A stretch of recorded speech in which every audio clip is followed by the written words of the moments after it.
Section 36 period of retention of accounts. इस video में हम section 36 CGST act 2017 retention of books पर discuss करेंगे। सेक्शन 36 के अनुसार सभी registered person, even composition dealer, casual taxation person, non resident taxable person, normal taxable person, other class of person जो GST act में रजिस्टर्ड हुए हैं, इन सभी को बुक्स ऑफ अकाउंट और अदर डॉक्यूमेंट जो सेक्शन 35 सबसेक्शन 1 में बता रखे हैं, उन सभी बुक्स और डॉक्यूमेंट्स को 72 month from the date of annual return तक रिकॉर्ड में रखना है। अब यहाँ दो पॉइंट मेन हैं कि डॉक्यूमेंट कौन से रखने हैं, जो सेक्शन 35(1) में दिखाए गए बताए गए हैं वो रखने हैं, plus books of account.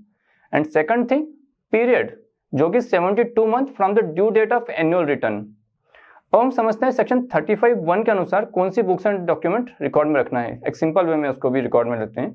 Section 35 के अनुसार purchase bill, sale bill, stock की detail, manufacture production register, input credit avail register, output, tax paid and payable detail and other detail as may be prescribe time to time by the act. अब समझते हैं annual return की due date. Means जो due date act में दी गई है वो, या फिर यदि ड्यू डेट अमेंड हो जाए तो वो अमेंडेड डेट।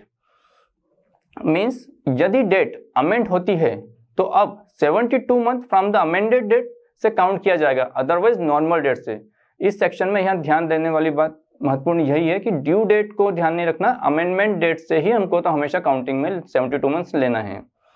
सेक्शन 36 के प्रोविजन के अनुसार रजिस्टर्ड पर्सन जिसका केस अपील में हो या रिवीजन में हो या किसी भी प्रोसीडिंग में हो, बिफोर एनी अपीलेट अथॉरिटी या रिविजनल अथॉरिटी या अपीलेट ट्रिब्यूनल या कोर्ट में हो, जो कि स्वयं के द्वारा फाइल की गई हो या कमिश्नर के द्वारा, या कोई चैप्टर 19 ऑफ सीजीएसटी एक्ट 2017 में बताए गए ऑफेंस के अंडर इन्वेस्टिगेशन हो रहा हो। अब यहाँ पर सेक्शन नहीं बताया गया, चैप्टर 19 को पूरा कवर किया गया है इन्वेस्टिगेशन में। ऐसे सभी पर्संस को books of account and records, disposal of such appeal means case खत्म होने से 1 साल बाद तक रिकॉर्ड में रखना होगा, या 72 months from annual return filing date, दोनों में से जिसका पीरियड ज्यादा हो तब तक बुक्स रिटेन करनी होगी। Means 1 year after disposal of appeal और 72 months of annual return date whichever is later. और यदि केस सॉल्व ना हुआ हो तो जब तक केस सॉल्व ना हो जाए, even after 72 months of annual return date, तब तक भी बुक्स रिकॉर्ड में रिटेन और मेंटेन करनी होगी। अब हम इसको एग्जांपल से थोड़ा समझने की ट्राई करते हैं। जैसे फाइनेंशियल 21-22 के लिए अज्यूम करते हैं एनुअल रिटर्न ड्यू डेट है 31 दिसंबर 2022। यहां से हम 72 months from annual return date count करेंगे तो ड्यू डेट आएगी 31 दिसंबर 2028। तो 21-22 के लिए यदि एनुअल रिटर्न डेट 31 दिसंबर 2022 रहती है तो ड्यू डेट आपको 31 दिसंबर 2028 तक बुक्स रिटेन करनी है और मेंटेन करनी है। अब इसी एग्जांपल में हम समझे फाइनेंशियल 21-22 के लिए गवर्नमेंट ने ड्यू डेट अज्यूम करें 31 मार्च 2023 कर दी, तो हमको 31 मार्च 2023 से 72 मंथ्स काउंट करने हैं, जो कि जाएंगे 31 मार्च 2029 तक। तो अब ड्यू डेट हो जाएगी 31 मार्च 2029। सेक्शन 36 के अनुसार बुक्स एंड रिकॉर्ड रखना भी है और मेंटेन भी करना है। वहां पे वर्ड दिया गया record and maintain. Means registered person की ड्यूटी है कि बुक्स को मेंटेन भी करे, मीन्स बुक्स रिकॉर्ड सेफ भी रखे। अब हम एक एग्जांपल केस वाला समझने की कोशिश करते हैं।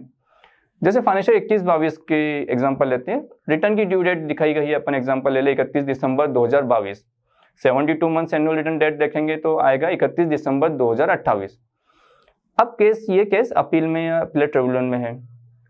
केस डिस्पोजल हो गया 31 दिसंबर 2026 में, केस सॉल्व हो गया। अब यहां से 1 ईयर फ्रॉम डिस्पोजल डेट बताया गया एक्ट में, तो 31 दिसंबर 2027 तक। लेकिन 72 मंथ्स एनुअल रिटर्न की डेट अभी कंप्लीट नहीं हुई 2/31, जो कि है 31 दिसंबर 2028। तो बुक्स आपको 31 दिसंबर 2028 तक रखनी होगी। एक और एग्जांपल देते हैं। जैसे फाइनेंशियल 21-22 में ड्यू डेट हम 31 दिसंबर 2022 ही ले एनुअल रिटर्न की, तो 72 मंथ्स होते हैं 31 दिसंबर 2028। अब जो केस सॉल्व हुआ वो 31 दिसंबर 2028 को हुआ, लेकिन हमको ड्यू डेट उसकी 1 साल बाद तक, डिस्पोजल ऑफ केस के 1 साल बाद तक बुक्स रिकॉर्ड में रखनी है। तो अब हमको बुक्स रखनी पड़ेगी 31 दिसंबर 2029। तो अब कंडीशन आ गई 31 दिसंबर 2029 या एनुअल रिटर्न फाइलिंग से 72 मंथ्स 31 दिसंबर 2028 दोनों में से जो ज्यादा हो, तो अब हमको बुक्स रखनी पड़ेगी 31 दिसंबर 2029 तक। एक एग्जाम्पल और लेते हैं, फाइनेंशियल 21-22 को कवर करते हैं, इसकी ड्यू डेट 31 दिसंबर 2022 आई, यहीं से हम काउंट करेंगे 72 मंथ्स, तो 31 दिसंबर 2028 लास्ट डेट आई 72 मंथ्स की। लेकिन केस अभी पेंडिंग है, सॉल्व भी ना हुआ हो, तो जब तक केस सॉल्व ना हो जाए, जब तक होल्ड करना पड़ेगा, आपको बुक्स को रखना पड़ेगा जब तक केस सॉल्व ना हो जाए, और सॉल्व होने के बाद भी आपको 1 साल तक बुक्स को रखना पड़ेगा। धन्यवाद।